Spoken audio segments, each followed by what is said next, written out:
And we are live! Welcome to the Mythos Mystery Society presents the Demented Daze of Danvers. Brought to you by Schmuckies. Schmuckies, it's good for your brain. It's a shield for your brain. This one's being led by Chris, so go for it, Chris.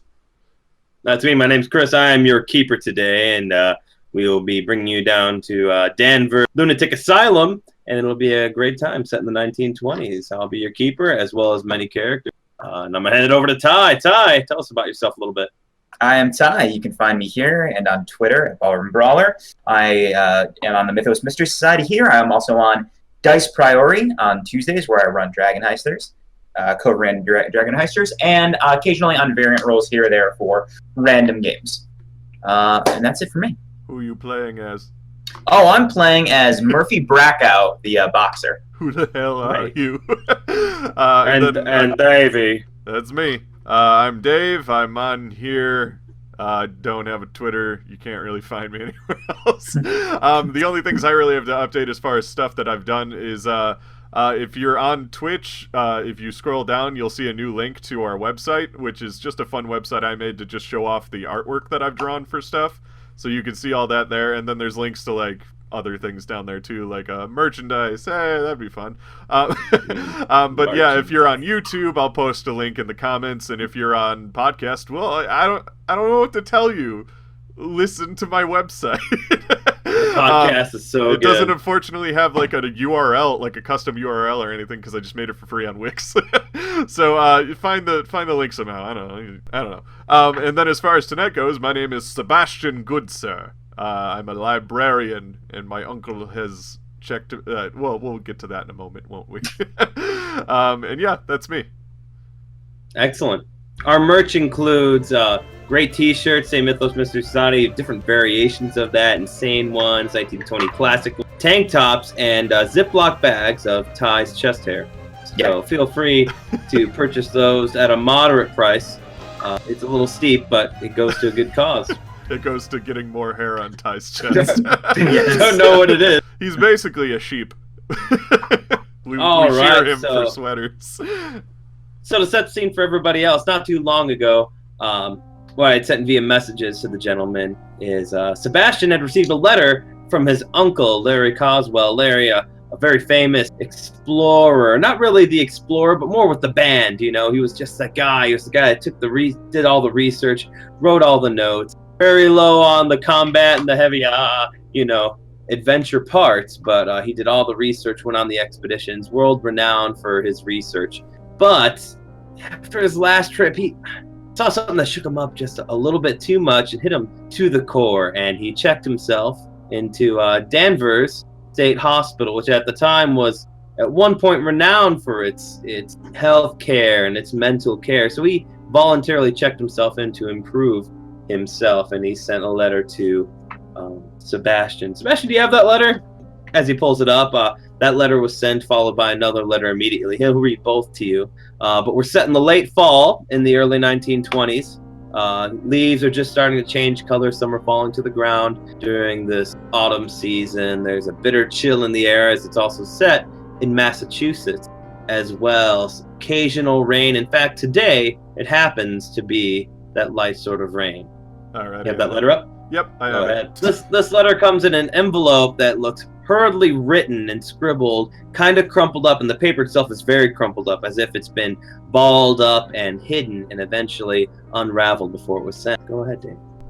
Sebastian, as you know, I've recently committed myself to Danvers State Hospital to mentally recuperate from my most recent expedition. I'm afraid I've made a terrible mistake in selecting Danvers. I am in great peril and physically, mentally, and spiritually. It is among the greatest... Sorry, I'm wearing, like, contacts with new glasses. It is among the greatest danger I have ever experienced in many years. There is a wrongness about this place. Every time I feel it in my bones reaching into my mind as I try to sleep. They will not let me leave. Even now, I finish this in the hope... in the... Hask? I can't read that. Your handwriting is a little He was very rushed. In the hopes, I really can't read that word. As I fear they will find it and send me for more treatment, in quotes. As such, I wasn't.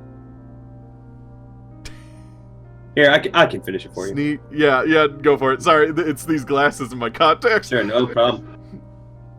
They will not let me leave. Even now, I finish this in haste, as I fear they will find it and send me in for more treatment. As such, I must sneak this out to you now. Please come rescue me from this dreadful place.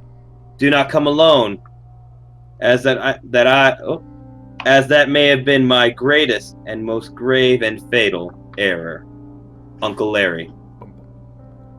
The following day, Sebastian received another letter in the mail from Danvers State Hospital, an official letterhead. It said, "Please, Sebastian," all typed on a typewriter, mind you. "Please disregard my earlier letter to you. I was having an anxiety attack. Everything here is fine. Do not come here. I need more rest and counseling. Thank you. Sincerely, Larry Coswell." Nothing suspicious about that at all. P.S. Nothing suspicious here. Oh, yeah, wait, sorry. The one letter was addressed Uncle Larry. This one says Lawrence Coswell. So to set the scene for you, after receiving the first letter, Sebastian, I'm going to take a few liberties here. Sebastian and his best childhood friend, Murphy. Sebastian had noticed that one said Lawrence Coswell, the other one said Uncle Larry, and, well, Uncle Larry never called himself Lawrence, especially to his nephew Sebastian. After some suspicion, they get in the car and decide to go investigate at Danvers State Hospital.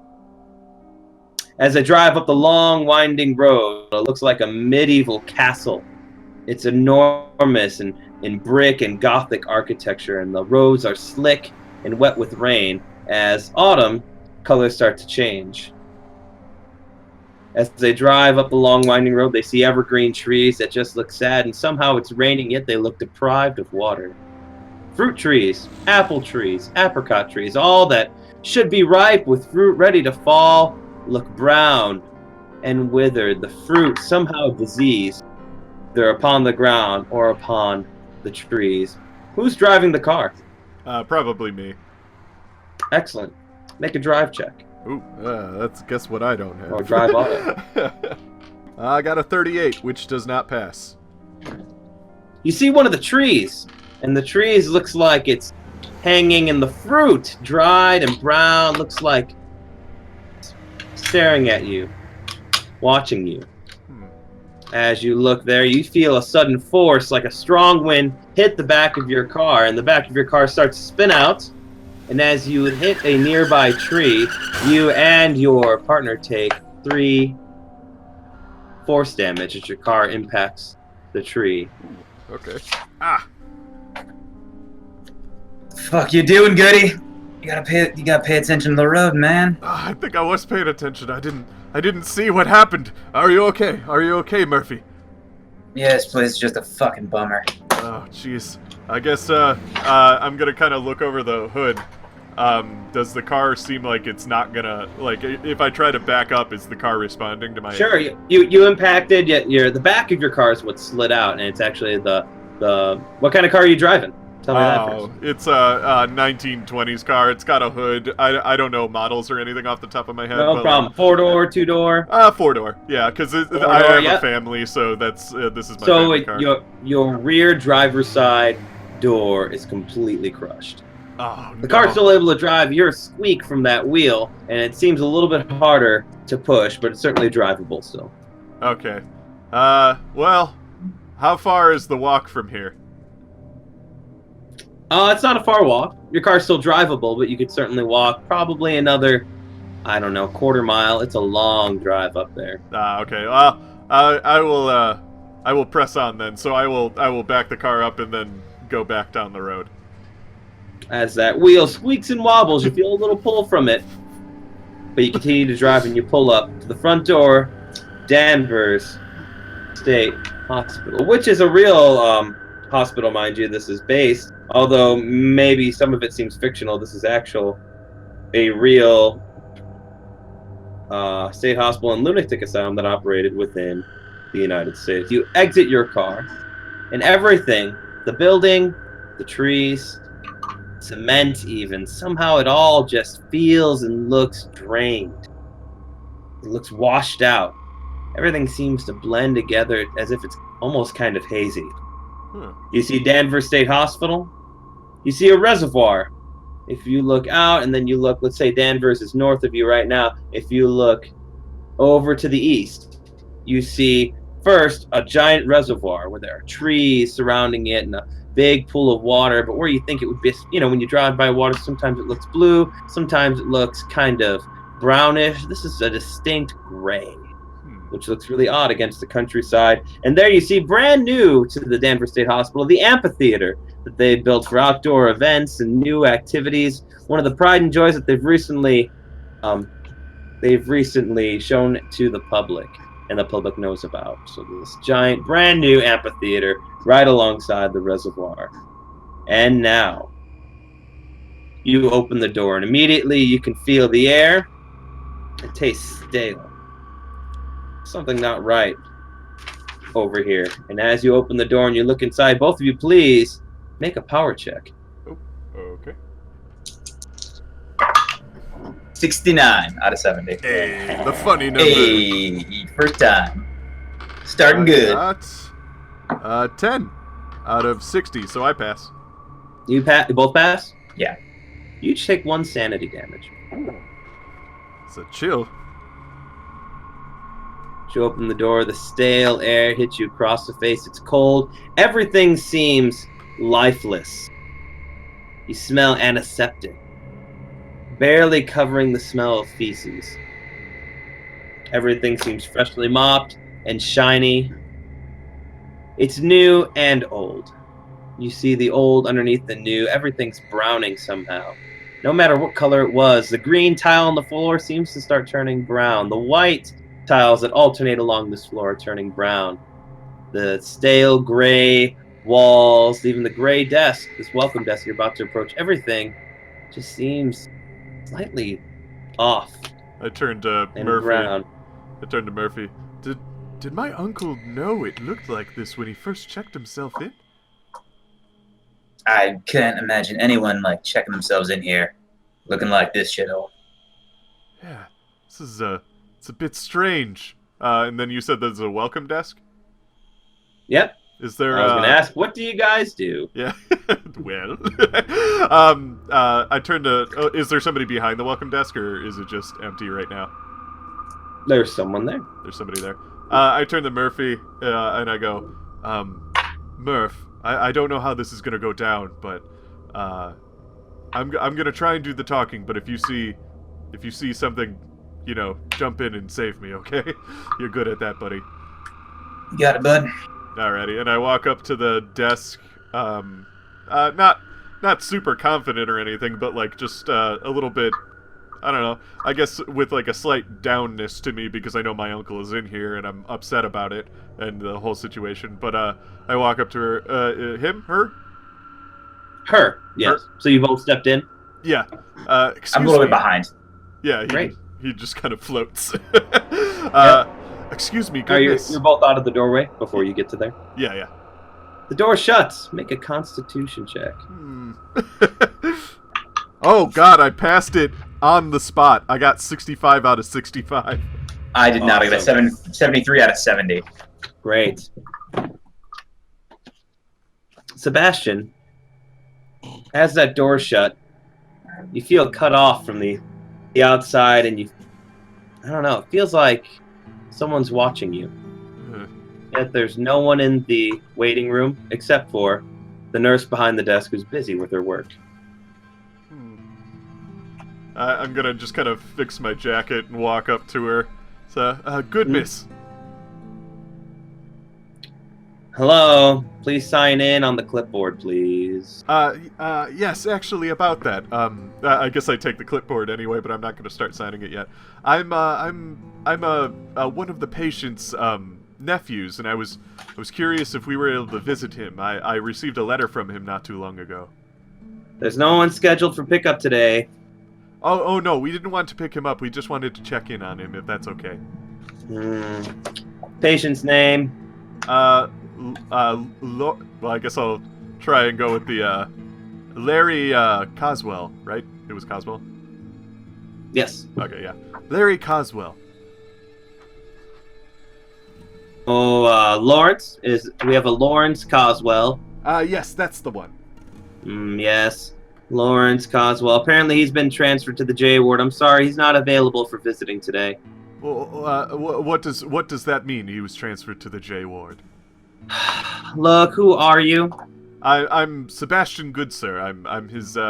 I'm his nephew, and I'm very concerned about his safety in this place. And I don't necessarily mean to gesture, but I do gesture to just the state of the place as I do that.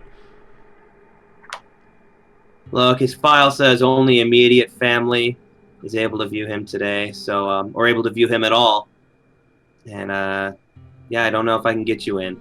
Is there any way that we can speak to whoever's in charge of that decision, or I'd like to expedite this because I'm very concerned and I came a long way to get here. Are you trying to intimidate or persuade with that statement? I think probably persuade. This seems more because I'm being nice about it and everything. Yeah, and I'm definitely not the intimidating side. Where's my persuade? Let's see. Oh, guess what I don't have? Oop. Yeah, I got a 26 out of 10, so I didn't make it. Dr. Berger has a very tight schedule today. Usually you have to schedule an appointment a few months in advance. He has a lot of patients to take care of, you see. Oh, is there a way I can potentially call him to schedule such an appointment, or? No phone access is allowed to anyone in the J ward. Oh, you mean Dr. Berger. Yes. At first I was thinking, although calling. I have this note. I have this note here, and I'm gonna pull out the note from Larry, not from Lawrence, and show it to her. Just kind of slide it to her. And this is why I'm very concerned, and I believe that this should be addressed. She takes it. She reads it. Look, I don't know how this got out. No one's allowed to write letters out of here. I don't know how this got mailed. This could cost me a job. I don't know how he managed to mail this. Obviously, it's full of insane ramblings. My uncle was not this bad, though. And at least before he checked himself voluntarily into this institution. So Okay. Look. All right. I'll take you to talk to Dr. Berger. But this stays with me. Okay. If that's what it takes. She takes the letter, folds it up, puts it in her little I feel pocket. I have made a mistake, but I'm going to live with it now. She walks around, unlocks the door, opens the door. All right, come on. His office is down the hall. Oh, okay. Thank you so much. And I go to shake her hand. What was your name again? Betty. Betty. Doesn't touch it. Oh, well, No. But Antiseptic Betty. cleanliness. Yes, perfectly, of course. Murphy, come on. Yeah. Let's go talk to this doctor. Well, hold on. Who's this? This is my childhood best friend, Murphy. He accompanies me everywhere. I need his he's like a service friend. Look, hold on. You said That's a thing. one of you could get in. Then she looks Murphy up and down. Murphy, make an appearance check. Appearance check? Wow, that's a new one. Straight up and down. APP.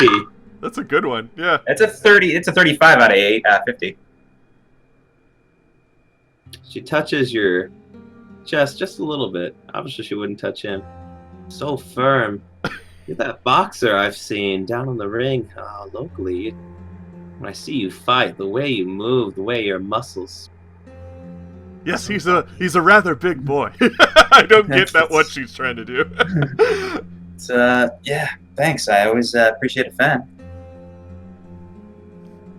I'm gonna sign something for you, like a.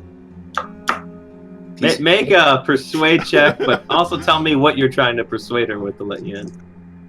What am I trying to persuade her with? An autograph from this local boxer. Go ahead. Roll it. 0. That's a 4. 4 out of 10. Dang, she's into that. I would love an autograph. Personally. That's. I'll go to the sign-in sheet, rip off a piece of paper, and start writing my name. She goes, no. She takes out from inside of her shirt. It's a local news clipping. Picture of you and about your fights. Oh, Jesus. Sign this. That's very convenient you had it on me. That's awesome. Love a very dedicated fan. It's normal. I'll just write my name on it. Nothing about this is weird at all. Murphy, does that happen to you a lot? Once in a while. There was a grocer. I was getting some pastrami down on 4th, and he was real insistent. And by the way, when you see her, she's very frumpy. Her hair's a mess. Not quite all there. Her nose looks like it's been broken a few times, and she just looks at it.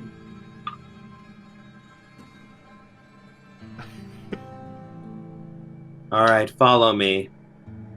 But you walk next to me. She links arm in arm. She holds her arm out to be escorted.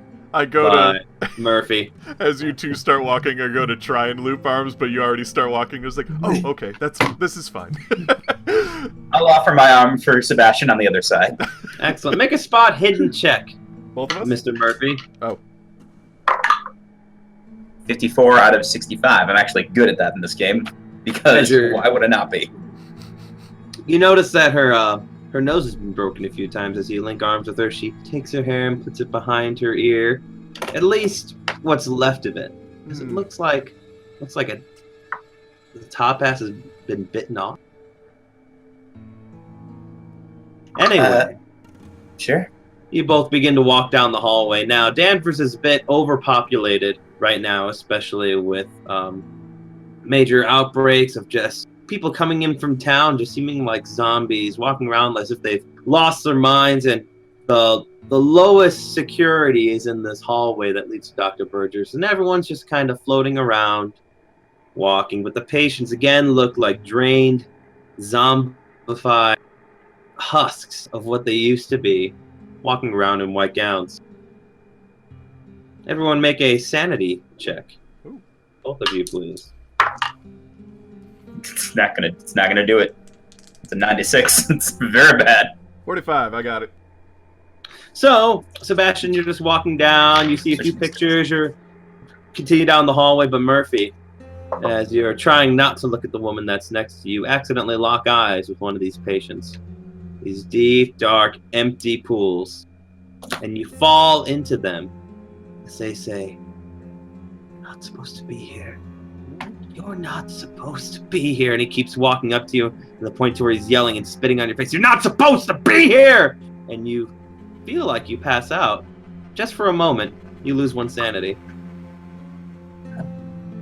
Creepy. You see Betty take out like a newspaper out of her side. She just hits him across the face. That good Sit old down, 1920s Alvin. medicine.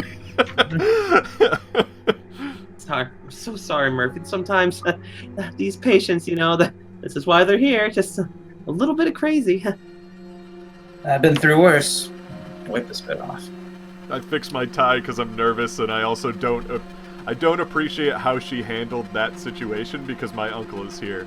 So it makes me nervous because I'm just like, is this how they're treating my uncle too? Like just hitting him over the face whenever they have a problem. So it's just like, so I'm just a bit like, maybe I'm in the right here by coming to get him. She takes you to the door and she says, "Wait here, both of you."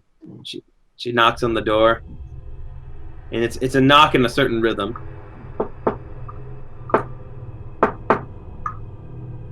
Dr. Berger, "Come in." All right. We talk for a little bit. Betty, I told you, no visitors, none. Not now. It's too close. It's too close. See them in. Betty opens the door. She looks a little frightened. She says, "Oh, Dr. Berger will see you now." Thank you so much for your help, Betty. And I just kind of fixed my tie because I tried to handshake her before and she didn't take it, so I fixed my tie and I just nodded. She walks right by you, but she looks at Murphy and goes,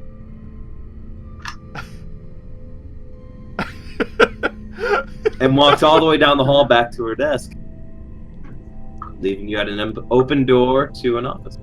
Alrighty. What was this doctor's name again, really quick? Dr. Berger, Berger. Like a burger without the U. I did write Dr. Berger on accident. I walk into the office. You walk into the office, you see a man of very unfriendly demeanor. Late 30s. Taller, definitely imposing. He's wearing a white lab coat and a very official-looking clipboard. When you walk into his office, you see a lot of really nice varnished wood. His office features many framed diplomas and certifications, a large desk, several old, overburdened file cabinets. Files are sticking out of them. They look like they're about to burst. There's a curious painting of St. George and the Dragon. In this version, the painting of the dragon is mauling St. George, and his eviscerated horse lies nearby. The painting is peculiar and quite detailed and quite gruesome. Dr. Berger, I needed to speak with you. It is about my uncle. Yeah, I see here. Larry, Coswell, citable, transferred to the J ward. Come in. Feel free to sit down, but don't expect to stay long. Okay, your time, I value your time. Thank you so much. And I take a seat across from him. Spend less time kissing ass and more time getting to the point, kid. All right. So I received a disturbing letter from my uncle, and I need to see him to see that he is doing all well in this institution of yours. Yep, unfortunate. Transferred to the J ward yesterday. Is there no way I can just see him temporarily just to make sure he's getting the attention he needs? No visitation in the J ward is allowed. It's an interruption to treatment. Besides, a fresh face like you wouldn't make it a day there. Wouldn't make it a minute. What? See, the J ward is reserved for the most violent male patients. What did my uncle do to warrant being put in the J ward? Just overexcited. Wasn't receiving treatment well, got aggressive. He obviously needed treatment that was a lot more secure, a lot more isolated. Our J ward is the place for that. So you're saying he hurt somebody? Look, these files are confidential. All right, they're patient-only eyes. And it says here you're a nephew? Immediate family, maybe a son, daughter, maybe a wife could look at these, but no. Sorry, not on this watch. He doesn't really have any offspring of his own, so I'm probably the closest it comes to when it comes to his son. Oh, wow, really? Are you sure that doesn't mean I can't look at his file? Or just see him? Even just see him? He picks up the file, he walks over to you. Holds it out. You know, I almost gave a shit for a second. Almost. Oh. But the law is the law. Takes it and puts the file back on his desk. I kind of turned to Murphy, feeling a bit defeated. I'm not sure how to approach the situation. Listen, we're gonna be all right in J ward. I'm his muscle. I'm his service friend. I'm gonna pick up his clipboard and break it over my knee. You sounded like you were saying it in a persuading voice, so that sounds pretty intimidating. Yeah. I'll give you a choice. Intimidating. He doesn't sound. He doesn't. He's not very persuading. He's more intimidating. He's a calm intimidating. 45 out of 65. The boxer. Yeah, I've seen most of your losses. Boy, we got a tight budget, and clipboards are expensive. All right, look. If you're taking this guy with you, I'll allow a brief. Very brief. I just need to see Brief. that he is okay. Yes. So brief. A brief visit, nothing more. Just That'll Just a pass. probably ease my fears. Yes. Cut. You talk so much. So much.